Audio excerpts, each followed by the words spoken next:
So whenever we have a quadratic function, some other key factors that we want to know that's going to be important is our x-intercepts.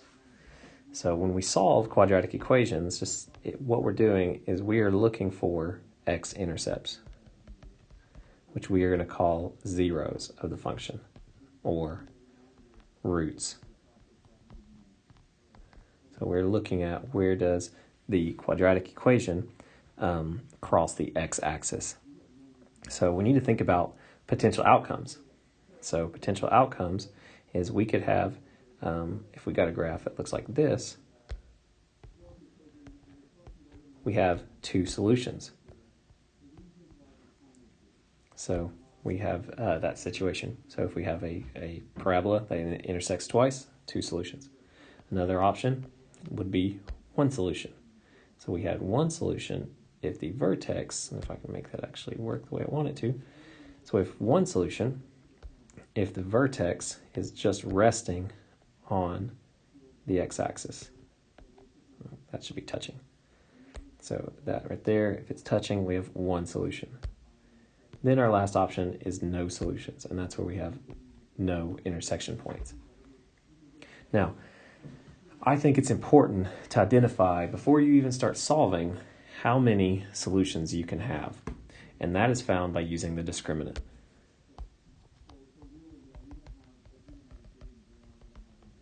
Okay, so I have my own method that I like to tell students to solve quadratics, and always the first question is, what is the discriminant? So the discriminant, using the quadratic standard form, is just b squared minus 4ac. And again, that's just from the quadratic from the quadratic standard form. So this tells us how many, looking at this, how many times we cross the x-axis. Because if it's positive, again, if I can make my pen work, if it's positive, close enough, then we have two solutions. We should say specifically two real solutions. We're not going to worry about imaginary solutions this semester. If it's negative, then we have no real solutions.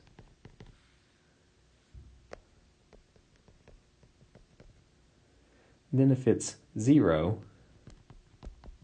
we have one real solution. Now, I think discriminant's also important because it actually makes your solving job a little easier. Because if you found the discriminant, so first off, if there's no solutions, then you can just stop. Second, if we are solving, we're going to talk about using quadratic formula. So if you're using the quadratic formula to solve, and I'll just go ahead and give it to you, again, you're finding an x value. It's negative b plus or minus, because again, we could have two solutions. The square root of b squared minus 4ac. Okay, well, we just saw that. That's the discriminant over 2a. So like I said, if you've already found b squared minus 4ac, the discriminant, you've already got the value that goes under the square root, making your calculator input much easier on this step. And let's kind of maybe take an aside to see why this is true. Because if you have a positive discriminant, that's a positive number under the square root, which, like we've mentioned, is technically plus or minus. So plus or minus whatever that solution is. If it's 0, then it's plus or minus 0. It's just then that just goes away and makes it negative b over 2a, which is also the x value of our vertex. Because again, the vertex is resting on that x-axis. Then if it's negative, that means that we can't take the square root of a negative and get a real solution, therefore no solution. So that's when I always say to use discriminant first, because again, you know how many solutions you're looking for, and you also have done a big chunk of the work on here. So when we solve quadratics, you have two options. You can use quadratic formula, like we just mentioned. And I like quadratic formula because it works every time, guaranteed. Or you can factor. Now, I'll show how to factor, but factoring doesn't work sometimes. And in this course, since we are kind of going higher level, there are going to be several that you cannot use factoring. So you can either make your life super easy by just doing quadratic formula every time, or you can factor some that you know you can factor easily. So one that you could factor easy would be something like this. So if I've got x squared minus 2x plus 1 equals 0, I could factor that pretty easy, because all I need to do is say, well, how does that factor out? So since a is 1, I can say that negative 1 times negative 1 multiplies to be positive 1 and adds to be negative 2. Therefore, my potential outcomes, or my factors, are this. Okay, and then if we're here, we're going to split it. X minus 1 equals 0, and they're the same, but if it's different, we just need to split to show they do split. So my only real solution, and it's supposed to be a case of one solution, would be x equals 1. So that's when factoring the easiest. You do need to pay attention, though, because if you have something like this, so if we got 2x squared plus 2x minus 11 equals 1, we can't try to factor that. First off, we will factor it in a minute, I should say, but we can't just go to work on it factoring, because we need everything equal to 0, because again, we're looking for an x value where the function on the left is our quadratic and the function on the right is 0, aka the x-axis. So in order to do any of these, before you even do the discriminant or factor, you need to get this equal to 0. So it's as easy as subtracting 1 here. So 2x squared plus 2x minus 12. Now, if we want to use factoring, because it would be easier here, you can find a GCF. So I take out a 2. And then what's nice about that is when we divide by 2, and that's gone. 0 over 2 is just 0. So now I got x squared plus x minus 6. So x squared plus x minus 6 equals 0. A is 1, so let's just factor it because that's the easiest. So I got x, and then what multiplies to be negative 6 adds to be positive 1. It would be positive 3 and negative 2. So our solutions, when we split it, are going to be negative 3 and positive 2.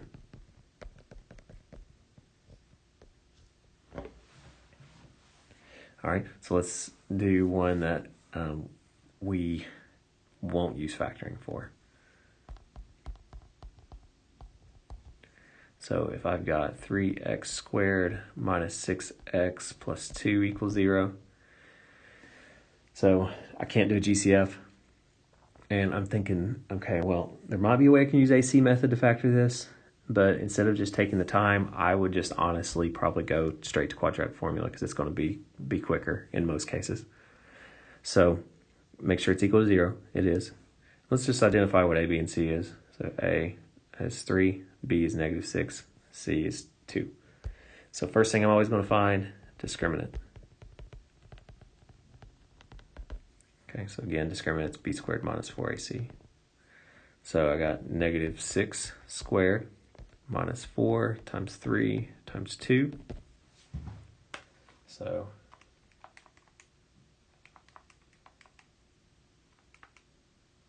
oops, 2. My fingers aren't working today. There we go, which is 12. So then the question was, how many solutions are there? It's positive, so therefore there's 2. All right, so now let's take our discriminant and let's solve for x. So again, I found this is 12 because I'm going to erase this below it. Okay, so I've got x equals negative b plus or minus square root of the discriminant. Let's just go ahead and plug in 12 over 2a. Okay, so again, what's under the square root is b squared minus 4ac, which we just found to be 12. So I got negative 6 plus or minus the square root of 12 over 2 times 3.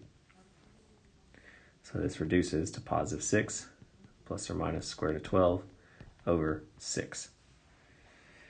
So this is where these can get tricky, because we can't we're not going to be able to just put these in, leave these in decimal form. So if you plug this in your calculator, then you would get a decimal, and that's not what we want. We want to leave these in radical form.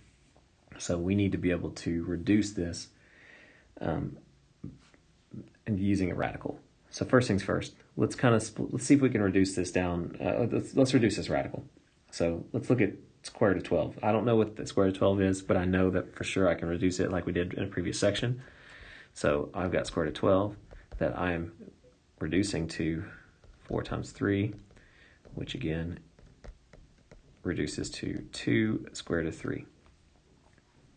So I'm going to go to the next page, and we've got 6 plus or minus 2 square root of 3 over 6.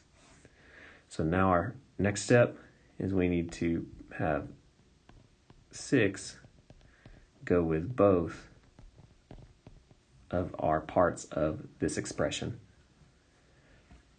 Okay, because if we got an expression with the common denominator, we can split them up like that. And the reason we do that is because now 6 over 6 is just 1, plus or minus can stay the same. 2 over 6 is 1 over 3, so that reduces to that, and this would be our final answer.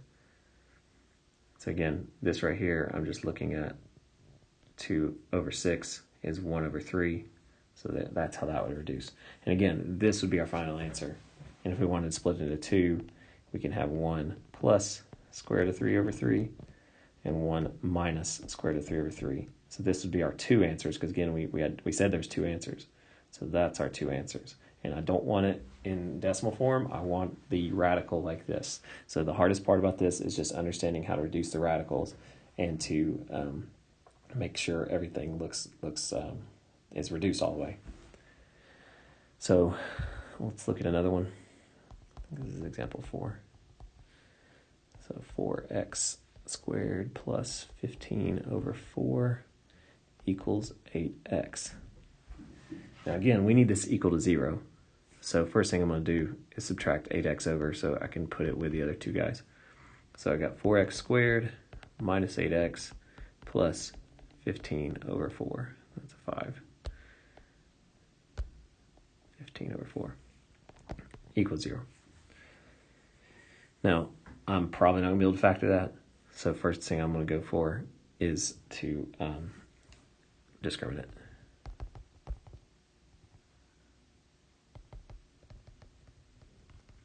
So again, b squared, so negative 8 squared minus 4 times a times c. So what I've got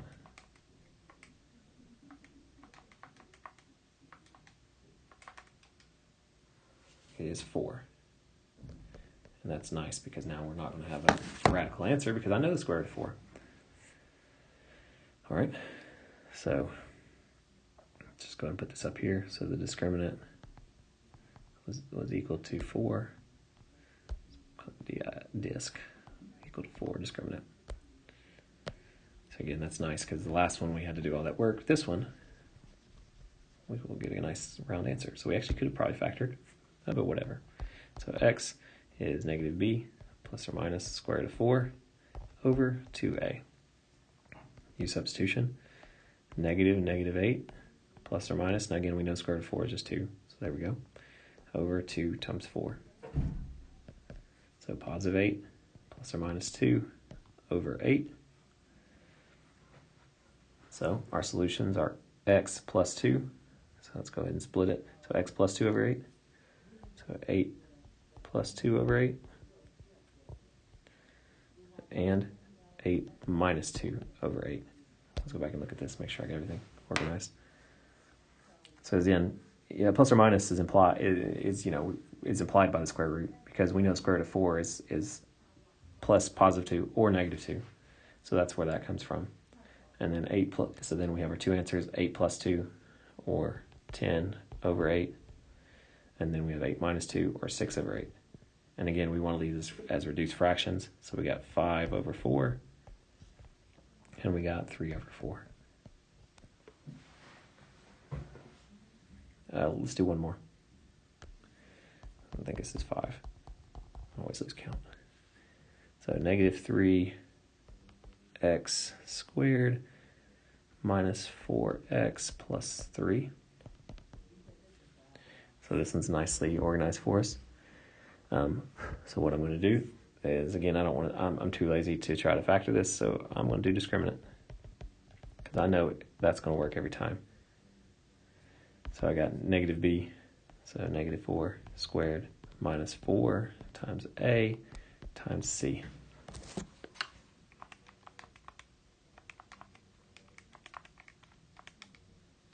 So that is 52.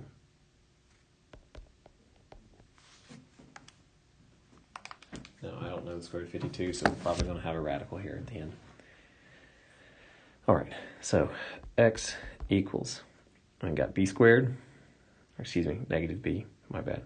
So negative 4 plus or minus the square root of 52. Let's make it look a little nicer. So square root of 52 over 2 times negative 3. So I got 4 plus or minus the square root of 52 over negative 6. Now, I'm going to put that negative on bottom out front because